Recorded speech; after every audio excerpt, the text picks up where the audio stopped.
Magali Berda, il y a toujours des chouchous. C'est-à-dire que chez elle, dans son agence, il y a des chouchous auxquels il faut pas toucher. Moi, quand j'étais, entre guillemets, en train de travailler avec elle, il y avait des candidats de chez elle que j'attaquais, hein.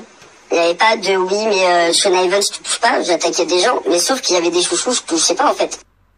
Ça fait l'année dernière, comme mon Instagram, il a sauté pendant 2 mois. Bah, c'est parce que j'avais sorti l'audio de Carla Moreau, quand j'avais reçu le fait qu'elle était enceinte depuis 2 semaines, et compagnie.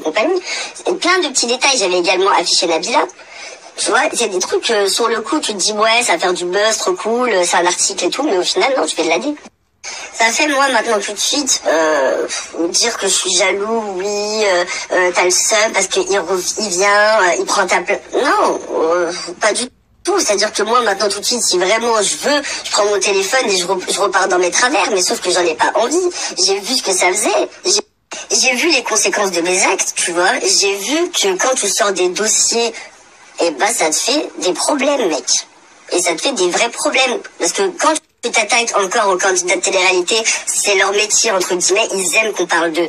Mais quand tu t'attaques à d'autres secteurs d'activité, eh ben, excuse-moi, mais tu te fais casser le cul, mec. Moi, j'ai fait le fou. J'ai commencé à parler de télé-réalité, pour ensuite commencer à faire des leaks, pour ensuite commencer à sortir des clips. J'ai fait des trucs de ouf. Donc maintenant, de là à dire ouais, il est jaloux, absolument pas. En vrai de vrai, qu'il fasse ce que je faisais avant, entre guillemets, quand j'étais dans la période de fou malade, qu'il le fasse. Qu'il aille se faire ses problèmes à lui, qu'il aille se faire goumer, c'est pas mon souci, tu vois. Moi maintenant, j'ai vu ce que ça faisait de parler sur les gens, de sortir des dossiers, et au final, tu fais des problèmes aux gens et tu crées des embrouilles de fou. Ça m'intéresse plus, ce genre de délire. Moi, je voulais pas repartir dans mes vieux travers, tu vois. Mais pour lui, là, je dégaine mon téléphone. Et si ça doit partir en je te finis, eh ben, je te finirai. Parce que c'est bien drôle de dire oui, t'as un vendu, nanana. Montre l'état de ton compte en banque. Montre l'état de ton compte en banque. Moi, je suis actuellement à moins 2100. C'est-à-dire que moi, j'ai aucun problème à vous dire je sais pas quoi. Parce que si je serais payé, je serais pas en train de mettre sur Instagram demande de partenariat passé privé, demande de pub passé privé, vends ci, vends ça. Je suis en mode freelance. Depuis Magali Berda, il y a personne qui m'a payé, mec.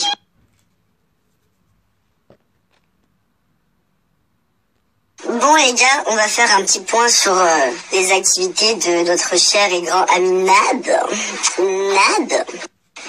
Votre ami Nabil qui perçoit 50% des ventes du livre de Bizet et que dans le livre de Bizet il y a tout ce qui est sorti sur internet, c'est-à-dire la moitié c'est un petit peu ce que j'ai sorti, la moitié c'est Jérém Star, les Twittos. C'est un petit remake de tout ce qu'on a vu sur internet et qui parle de télé-réalité, sauf que c'est dans le livre de Bizet et qu'il n'y a pas de preuve quoi. Tu sais, c'est facile de dire oui, mais Leïta Cruz, elle aime les footballeurs. Bah, excuse-moi, mais elle a un gosse avec Anthony Martial, quoi. Coralie Porovecchio, c'est un bébé dans sa tête, elle fume des joints. Ouais, bah, excuse-moi, dans sa story, on voit que c'est un bébé dans sa tête et on fume tous des joints, quoi. Ouais, super. Donc ça fait que ça me fait bien rire, tu vois. Promotion du livre. Nabil, il fait tout son petit gars sur les réseaux sociaux pour au final, dès que le livre de Bizet, il sort, il vous en fait la promo. Excusez-moi, mais s'il était vraiment avec le peuple, pourquoi il vous sort pas des leaks du livre comme moi j'avais fait?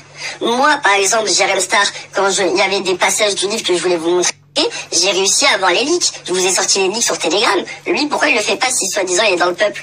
Oui, le peuple, mon ami, les peuples. Pendant ce temps, excuse-moi, à part encaisser l'argent du livre de Bizet avec les 50%, je sais pas ce que tu fais.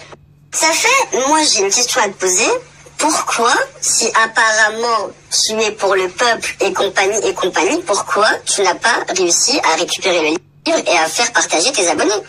Vu qu'apparemment tu es là pour descendre Magali Berda, pour ci, pour ça, milieu de télé-réalité, les arnaques et compagnie. Tu avais l'occasion de sortir le livre, pourquoi tu l'as pas fait? C'est parce que tu voulais encaisser tes 50%, tu voulais que les gens attendent la sortie du livre pour qu'ils achètent tous le livre.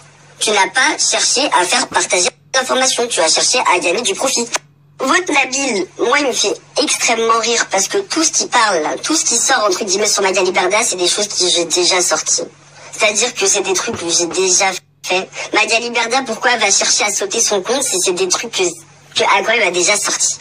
C'est logique. C'est-à-dire que Magali Berda, elle va s'en foutre, elle se dit bon c'est déjà sorti, qu'il y a un autre blaireau qui parle de moi et qui sort des trucs qu'Aqua a déjà sorti, j'en ai rien à foutre en fait.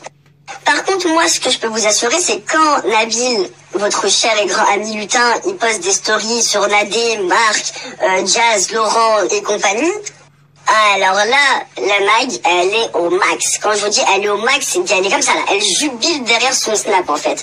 Et moi, ce qui m'étonnerait pas, c'est qu'il soit de mèche. Avant que tout le monde sache que je travaille avec Magali, dans vos têtes, c'était ouais, quand même, il aime pas Magali, il aime pas les placements de produits, il aime pas les candidats télé-réalité, il sort des dossiers et compagnie et compagnie. Certes, j'attaquais pas Magali, la reine des abeilles, mais j'attaquais quand même ses petits esclaves, tu vois. J'attaquais quand même ses petits papillons. Ça, c'est une technique dans le milieu. C'est-à-dire que moi, je connais comment ça marche. Vu que maintenant, je suis dedans, je travaille dedans. Quand tu es dans ce milieu-là, même si, imaginons, t'as pas envie d'attaquer une personne, mais t'as pas envie également que ton image dise que t'as un vendu et compagnie, et ben, ce que tu vas faire, c'est que tu vas attaquer des gens de son agence, en disant si ça, tu sors des dossiers, tout ça, pour que les gens, ils se disent, ouais, il est toujours avec le peuple, il est là, vive ci, vive ça, vive ci, vive ça. Alors qu'au final, ton seul but, c'est gratter des thunes, faire des placements de produits et t'insérer dans le milieu. On va faire les choses dans l'ordre chronologique. C'est-à-dire que votre cher ami lutin, il est arrivé dans le game entre guillemets, hein, bien évidemment, il y a 3 mois. Sauf que, il y a 3 mois, qu'est-ce qui s'est passé dans le milieu de la télé-réalité? Et bah, Jazz, elle a quitté l'agence. D'ailleurs, c'est pas la seule, car il y a plein de candidats de télé-réalité qui sont barrés, qui ont quitté l'agence et qui ont quitté le navire sur Evans. Ah là là, ça me fait bien rire. Nabil qui déteste Magali qui déteste Jazz parce qu'elle a quitté l'agence et compagnie. Mais ça fait depuis quelques temps qu'on voit Nabil terminer Jazz. Pourquoi? On sait pas, mais en tout cas, très bizarre parce que là, elle doit jubiler, elle doit kiffer, tu vois. Parce que tu sais, ton argument phare, c'est ouais, Laurent, Jazz, les grands voleurs, toute la journée vous font du dropshipping et compagnie. Mais pourquoi je parle pas de Nabila? Moi, j'avais accès, il y a quelques mois, j'avais accès au site de Nabila en exclusivité, les produits qui allaient sortir et compagnie. On sait que c'est du AliExpress et qu'elle fait juste du reconditionnement et du repackaging, on le sait. Pourquoi tu parles pas également de Thibaut Garcia ou de je sais pas quoi? Pourquoi tout le temps Jazz Laurent? Ça, c'est un comportement étrange. C'est-à-dire que quand t'es dans le milieu et que tu veux faire le justicier et que tu veux faire le mec, je suis pour le peuple, t'attaques tout le monde. Tu mets tout le monde dans la même sauce. Que ce soit Laurent, Jazz, Nabila, Thomas, tout le monde. Franchement, entre nous, vous avez déjà vu ça chez moi ou pas? Le fait que je vous fasse un teaser de fou malade et qu'ensuite, après, je vous dis demain, et que pendant 4 jours, une semaine, je vous sors rien. Vous avez déjà vu ça chez moi? Moi, par contre, on peut dire ce que vous voulez, hein. Oui, je suis un vendu, je fais ci, je fais ça, mais par contre, moi, quand je sortais des dossiers, c'était des preuves photos, vidéos, audio, et c'était des vraies preuves. C'était pas des audios où, vas-y, on peut dire, oui, non, mais, oui, c'est elle qui a parlé, et qu'au final, t'engages une pote à toi, et qu'elle parle derrière l'audio. C'est très simple de faire ça. Moi, par contre, je tease pas pour un scoop, tu vois. C'est-à-dire que quand j'ai une information à balancer, je la balance. Je fais pas des, ouais, gros live à 18h, ouais, gros live à 20h, ajouter à 25K sur un dossier. Moi, j'ai pas été comme ça, hein. Moi, j'ai jamais été une putain buzz au point de vous dire, ouais, à 50K d'abonnés sur Instagram, je vous sors ci, ou à 200K d'abonnés, je vous sors ça. Ça a jamais été comme ça chez moi. Moi, mon compte Instagram, il est en public. C'est-à-dire que moi, quand j'ai commencé le JRM Stargate, j'avais 5000 abonnés. Là, maintenant, je suis à, je sais pas combien de followers sur Instagram, mais j'ai jamais fait la technique de je me mets en privé, ouais, venez tous sur Instagram, je vous sors du scoop de ouf, et vous êtes là, vous cliquez sur vous abonner et que vous devez attendre que je vous accepte. Ça, c'est une technique de putain pour monter super vite. Par contre, moi, quand je sors des dossiers, j'aurais pu sortir des dossiers de ouf malade. Et au final, vous teasez, ouais, je vais sortir ça, j'ai sorti ça pour monter de 10 à 20K en une journée.